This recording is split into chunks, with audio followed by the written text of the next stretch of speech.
Good morning. I'm Camille Crittenden, Executive Director of CITRIS, the Center for Information Technology Research in the Interest of Society at the University of California. I am very pleased to moderate the session on enhancing diverse collaborations in the research ecosystem. Thank you for joining us for this live discussion with 3 distinguished speakers and 2 equally distinguished respondents.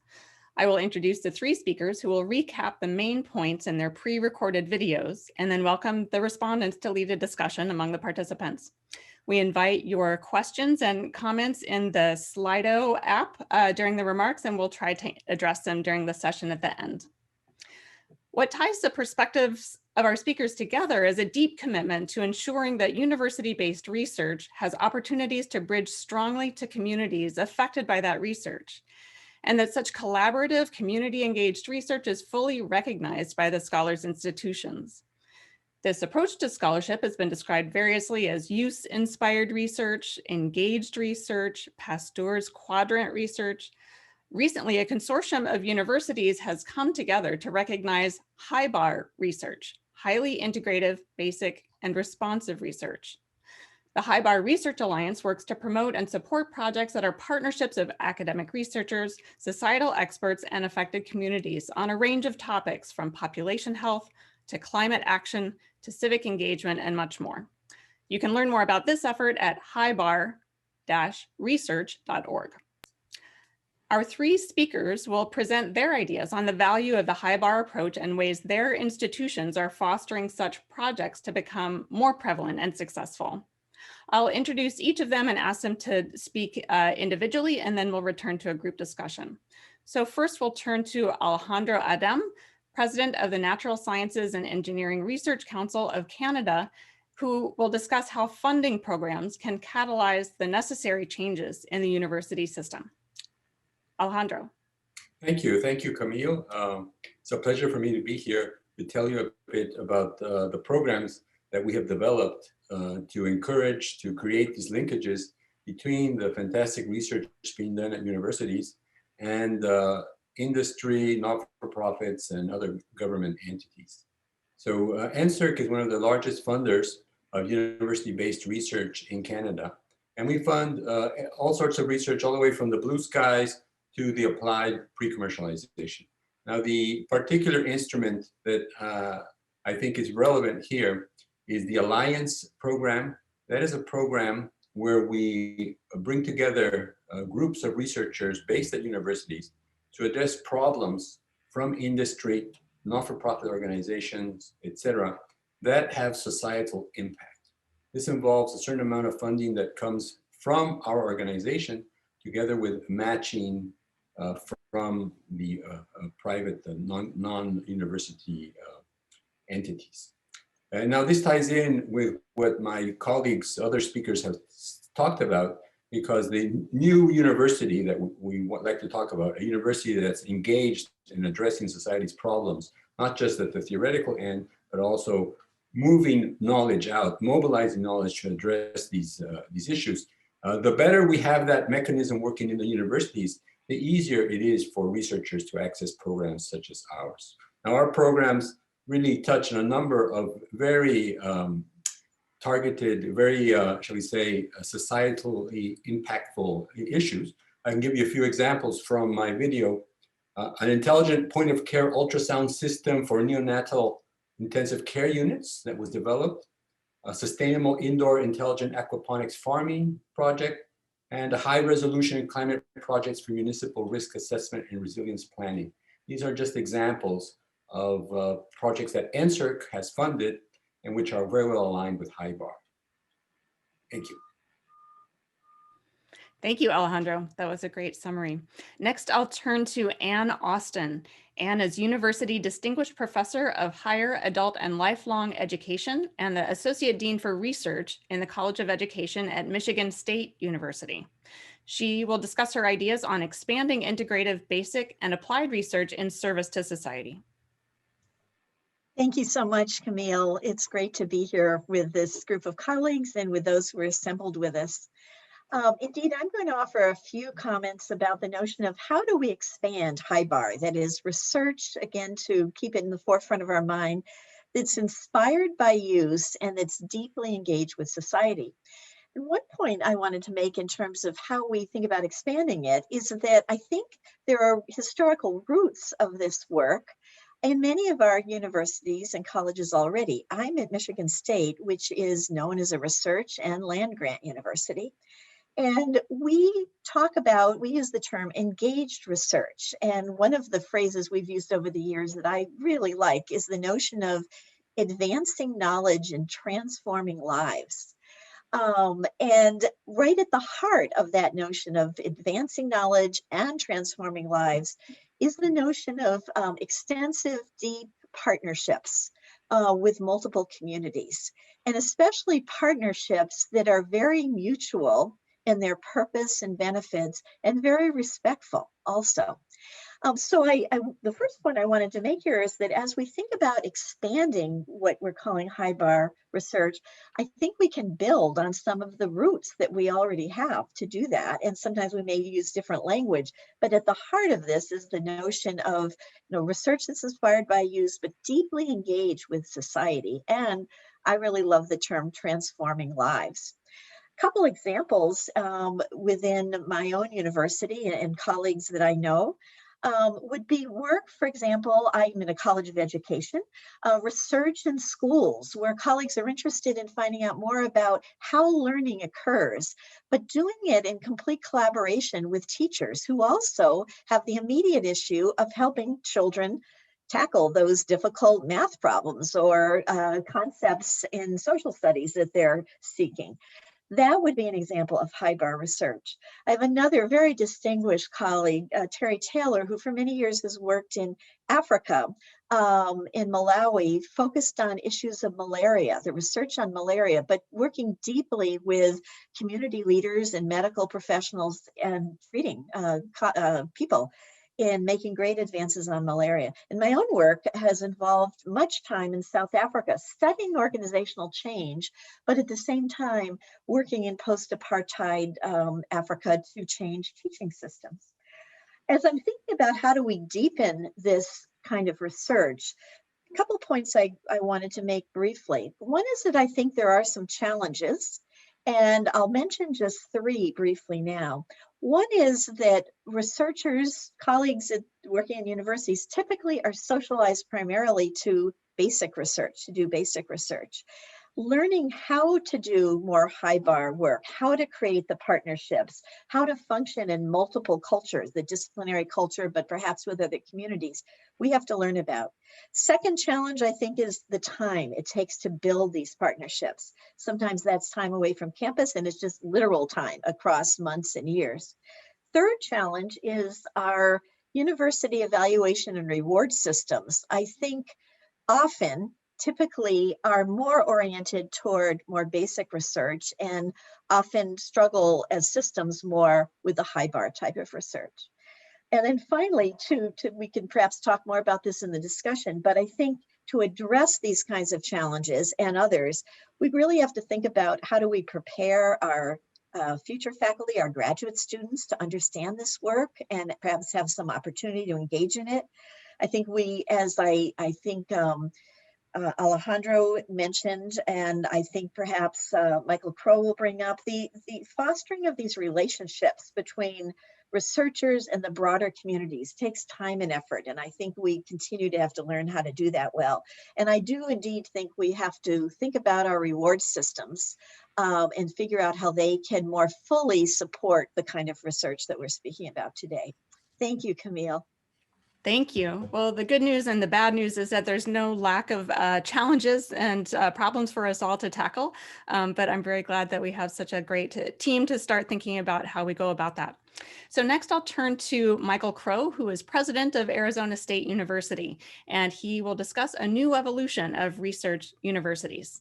President Crowe. Yes, thank you, Camille. It's really an honor to be here with the AAAS community and my fellow panelists here. What I want to do today is just remind everyone that evolution is a fundamental process biologically, sociologically, and organizationally for everything that we know, and that it impacts us in the university sector and the research sector, just like everyone else, but in slightly different ways. And so if one wants to talk about the importance of research universities to enhance fundamental knowledge generation so as to build a better outcome for our species and our species' relationship with our planet.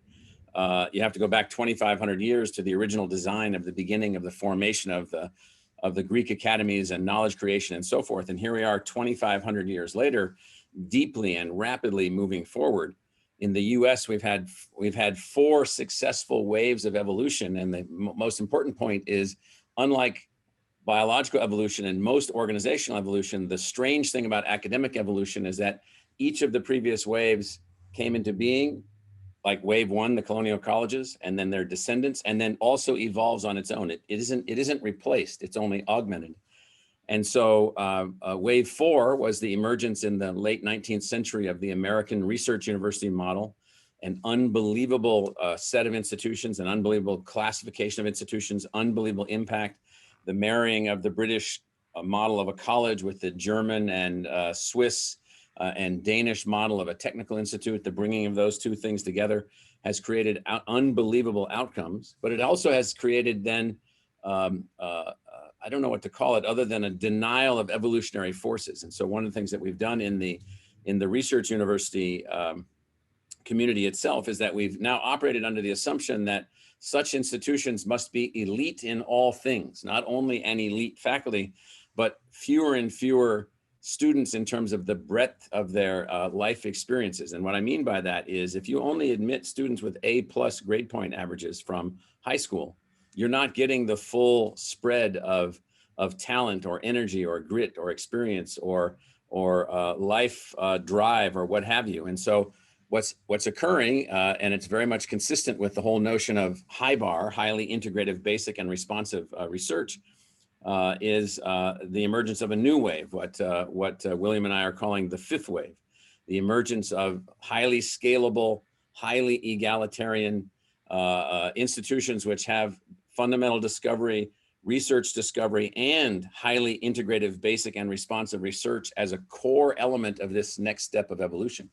And so the notion of these institutions, what we're calling in some of our articulations, national service universities, universities augmented by technology with high speed and highly adaptive systems, who do not believe that access to research grade faculty or discovery grade or creativity grade academic experiences should be limited to only the A+ students or the A students coming out of high school, but to the broadest set of students possible, creating as much engagement and as much projection of these kinds of things. And so this notion of the creation of a research university or a discovery-oriented university or an academic-oriented college that is both egalitarian and highly integrative in basic and responsive research. And one of the ways that we're doing this is here at ASU, we've built a thing called the Global Futures Laboratory, hundreds of faculty members, thousands of students, low billions of dollars of investment, and it's completely highly integrative, basic, and responsive research.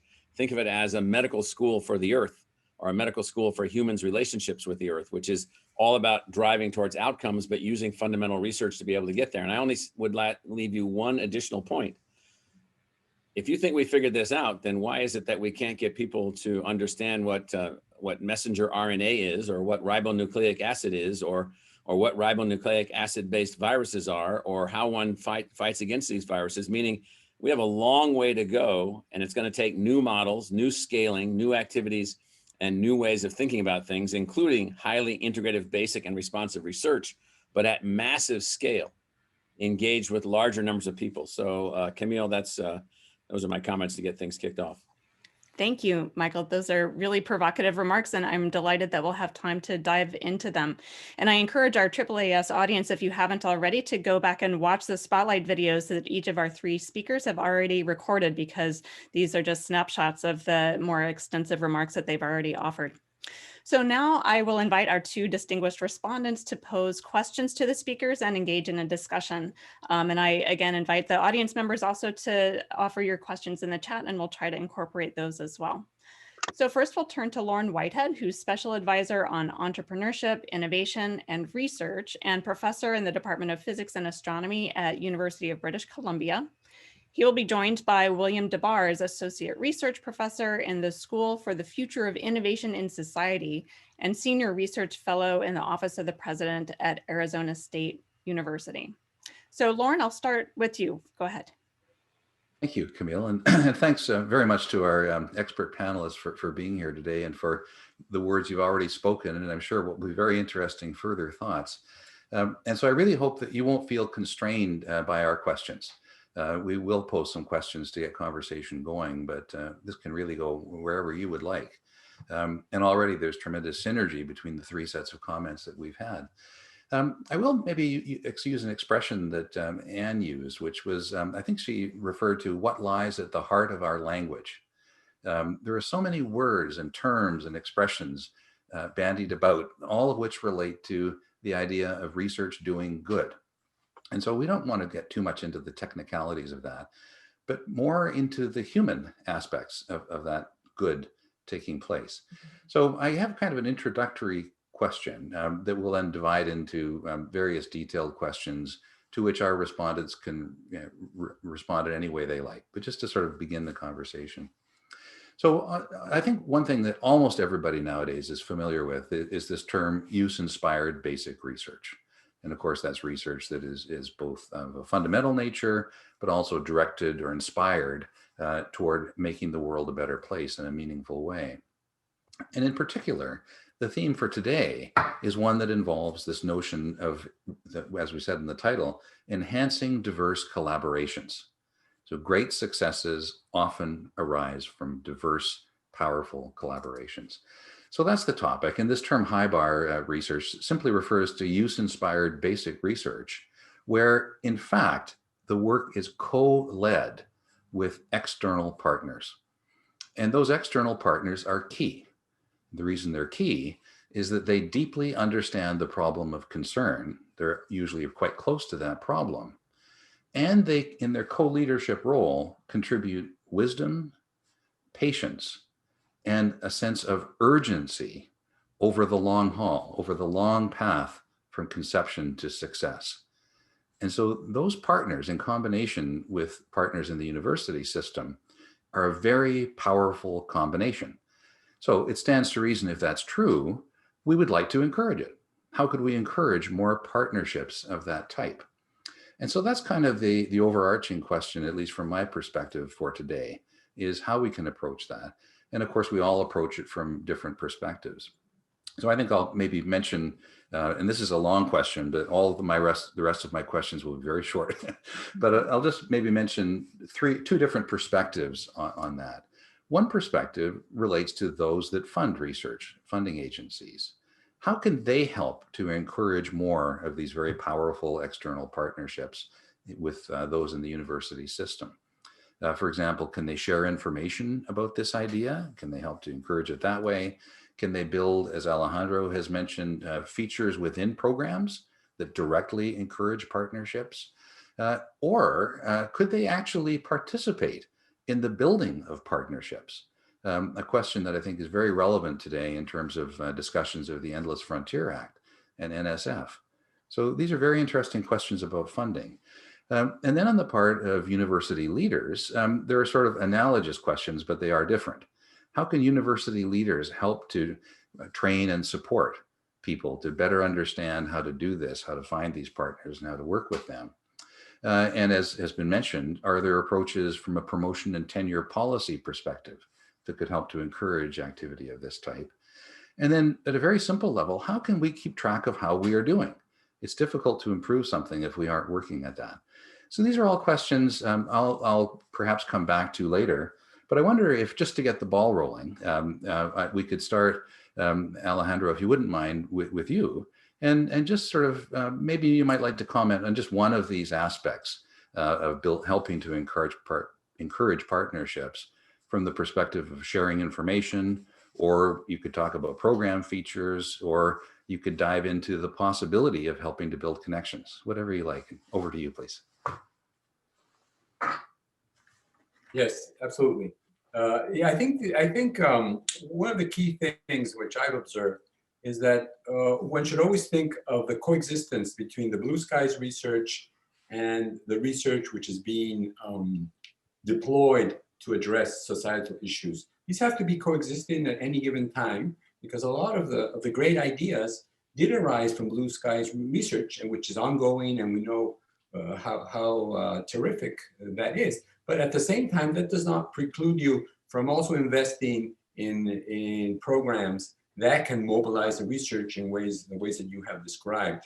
And it's not like a zero-sum game, one against the other. On the contrary, if I work in very abstruse research and I can see the value of it to society, which not necessarily I'm doing, but maybe another colleague or a student is doing, that really gives power, it really gives meaning to the work that I'm doing. So how do funding agencies manage their portfolio of funding so that the communities feel that they can be generating ideas and also generating ideas that then will be applied, that will be moved into the applied into the impact sector? How can universities create incentives so that folks understand that they will be rewarded for research which is not just cataloged by, is it a famous journal where you're publishing, or is really what you're doing having an impact on society? I know in the state universities in the US, they measure very carefully the impact on their local communities, on their states, on the folks living there, the citizens of their appropriate states.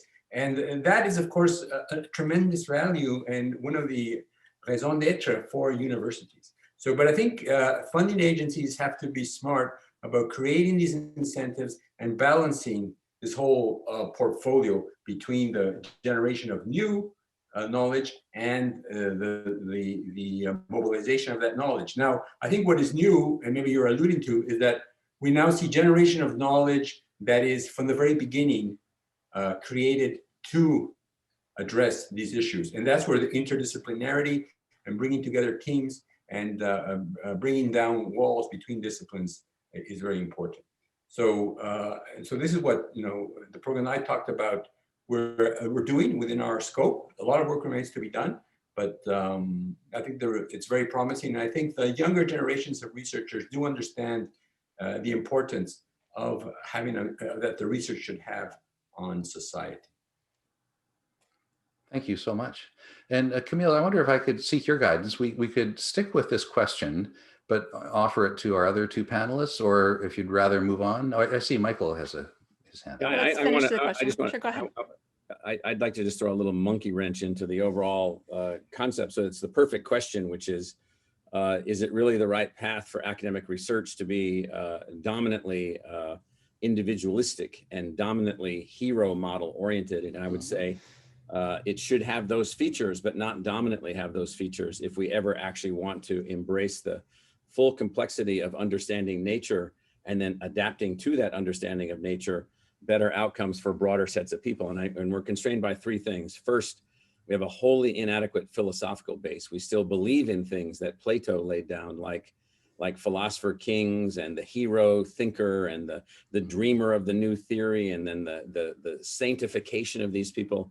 It's an error because it's separating us from the broader democracy that we're attempting to build. And then second, we have an inadequate social construct. The social construct is that we believe in hierarchy. Physics is more important than chemistry, which is more important than biology. Economics is more important than political science and more important than sociology, all of which is false, all of which is egoistic, all of which creates a constant repetition of social hierarchy that then limits partnerships, limits engagements, limits respect, limits speed. And then finally, the notion of Vannevar Bush's Science, the Endless Frontier 1945 model. That's a fantastic model. It's so sophomoric, it's not even funny. It basically makes a whole series of promises, which basically says, give us this money, we'll do our own thing, please don't bother us, please go away, and we'll deliver these outcomes.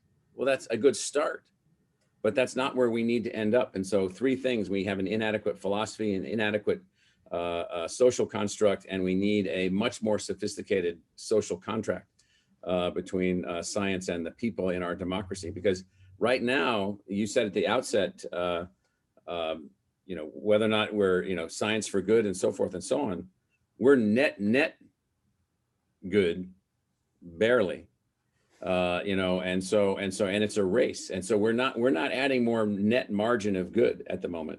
Just take a look at global climate change and all the things that science wrought that now we have to figure out how to derive new science and technology to solve.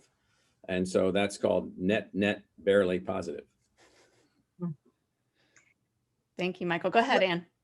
Yeah, I might jump in. I'm so enjoying Alejandro and Michael's comments, which help us to see, I think, the broad context, the thinking, the assumptions under which we do our work.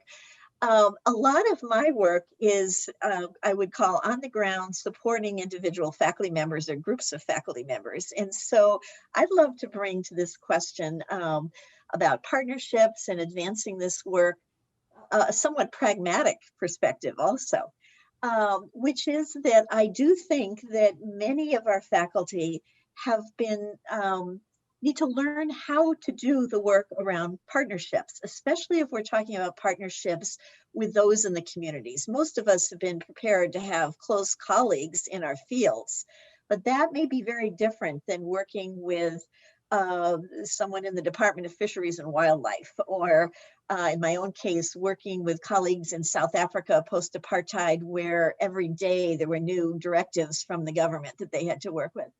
So the point I wanted to make here is that I really do think if we want to advance the partnerships with multiple stakeholder groups or communities that HIBAR has at its heart, that some of this, practically speaking, is how do we actually support those faculty who are interested in this work. Not everybody would be to do that. And just as one example, I just very recently was in an advisory board for our Associate Provost for Outreach and Engagement.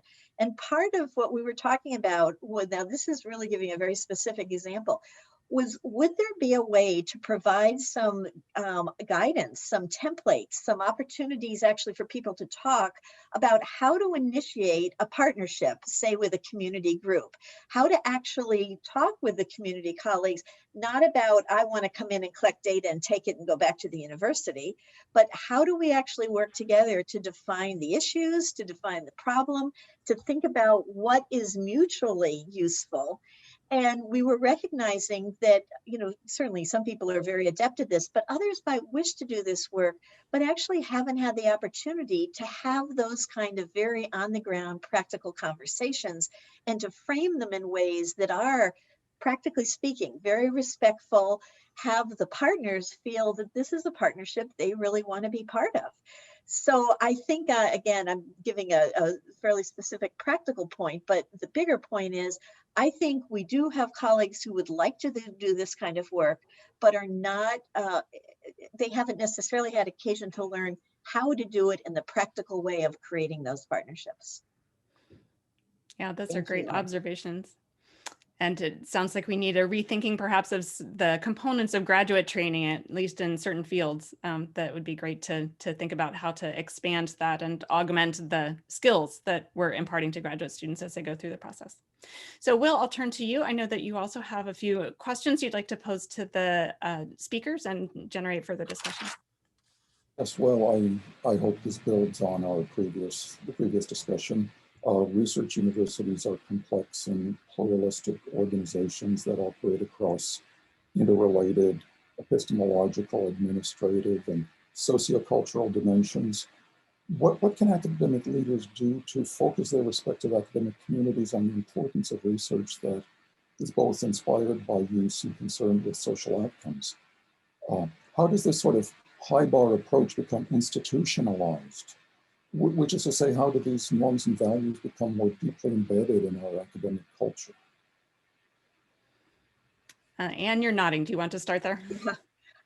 I think it's an excellent question, because this is part of my own interests have to do with organizational change. How do we really think about changing cultures, changing priorities, advancing, in this case, our universities in directions that we think are valuable?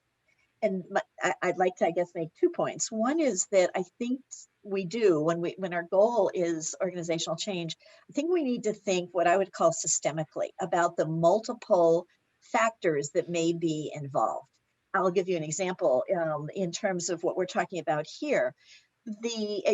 Camille, you already mentioned one, what I would call lever for change, maybe how we prepare our future faculty. What opportunities are we giving our current graduate students to learn what HIBAR research is? possibly to apprentice or have an assistantship with a faculty member doing that kind of research. I know at my university, I've been delighted. We actually have a fellowship opportunity where graduate students can apply to be, I think they're called engagement fellows, but essentially they're learning how to do HIBAR research. It's a year-long opportunity. They have a project, they connect with faculty, they're mentored. I think that's a lever for change long-term, you know, preparing them for the future. The other another big lever for organizational change, I think is very relevant here, are our evaluation systems of faculty work.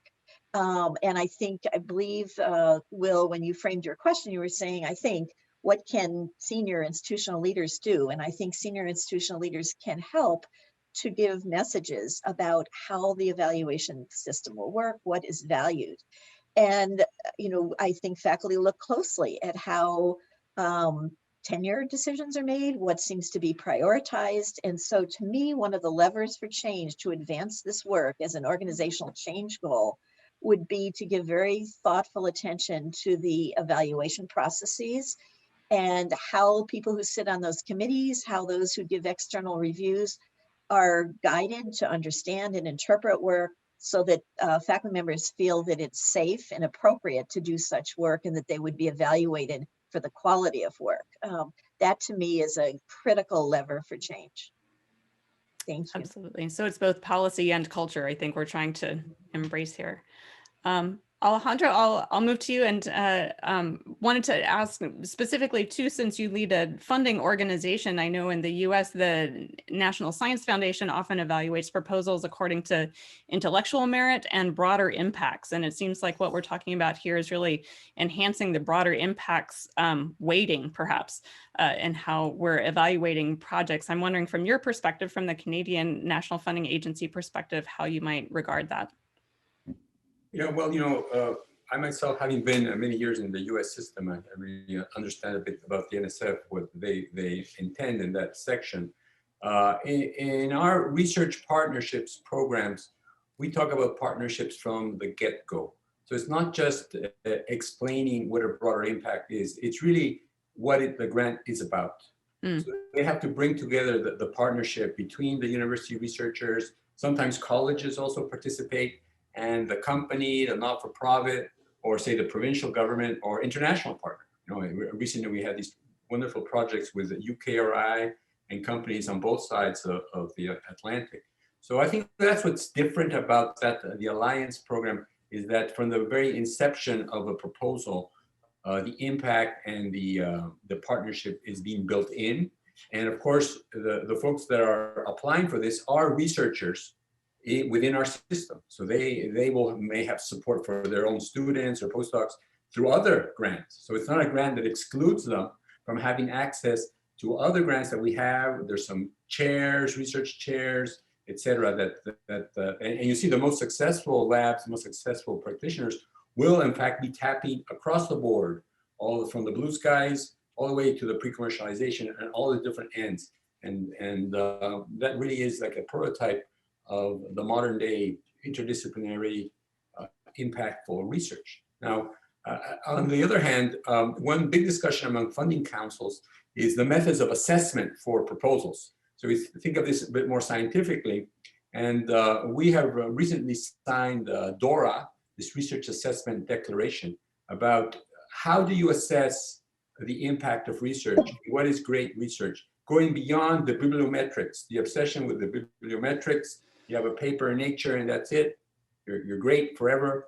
You know, it's what's the impact of your research in terms of your impact to society, your training, etc. Having, if you want, more modern, a fairer, and more equitable and inclusive metrics. And that's part of the discussion that the research community is having, and which we seek to build into all of our proposals.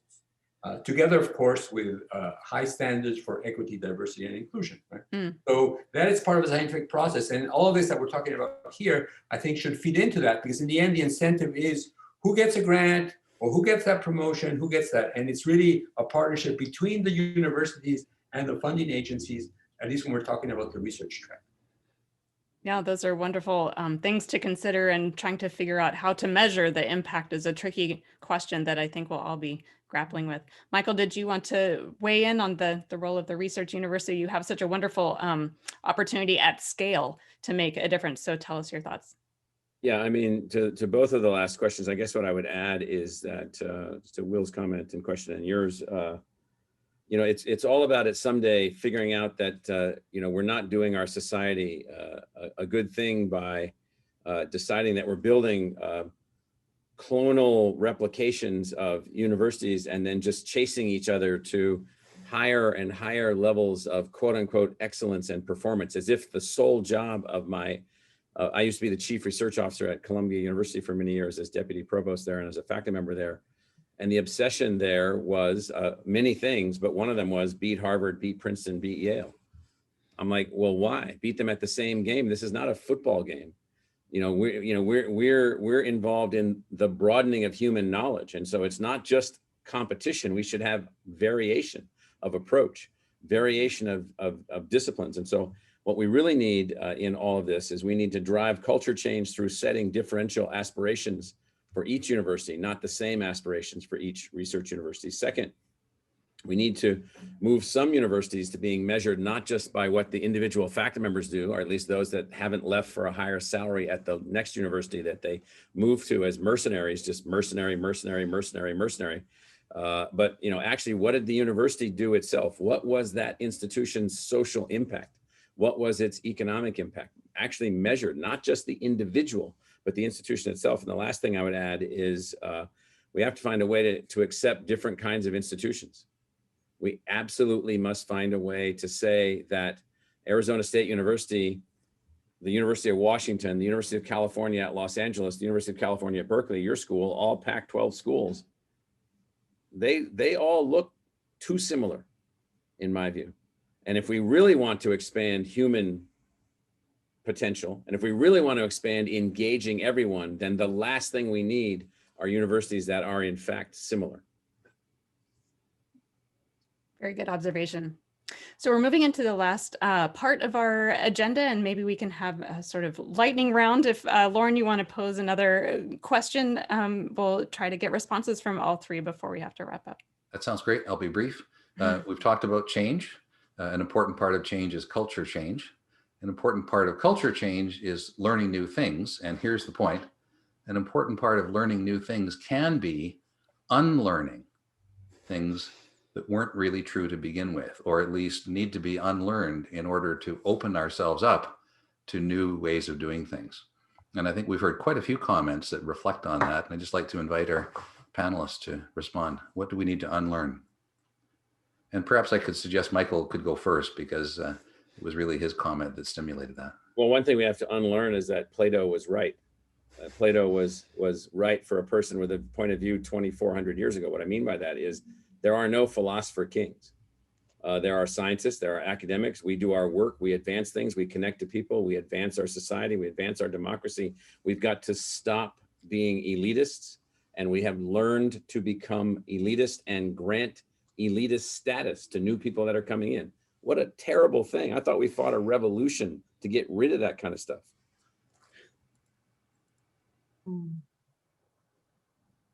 Anne or Alejandro? Sure. I mean, to me, you know, as a researcher here at the UBC in mathematics, I think one of the things which I find we should unlearn is this idea that you stay in your own department and that you're like, there's like an embryonic situation, you're in there, you never have to go out, you're encouraged not to meet folks in other departments, and the buildings themselves don't encourage you. So that, I think there's some very basic structural issues that universities can really help. You know, I've had some wonderful encounters with physicists, you know, and I've written some papers with them, and but it happens almost by accident. And I think we have to find a smart way of creating those spaces where those kinds of collisions can happen, and build on those. I think folks are skeptical about the grand visions. You know, they want to do things that really make a difference to them and to the society around them. How do we bring them along to those kinds of favored outcomes? Lauren, I'll jump in here, and I think my comment follows nicely, actually, on both Michael's and Alejandro's. I was quite taken, Michael, with your assertion, and I know you've written about this, that every university doesn't have to be cloning or replicating itself or benchmarking against every other one. That the uniqueness of each institution and its contribution is really something to be heralded and supported. I think I would like to make the same case for individual faculty members. And in fact, I do make this case on my campus. I think we tend, especially in research universities, to expect faculty members to be evaluated and rewarded on the basis of their contribution.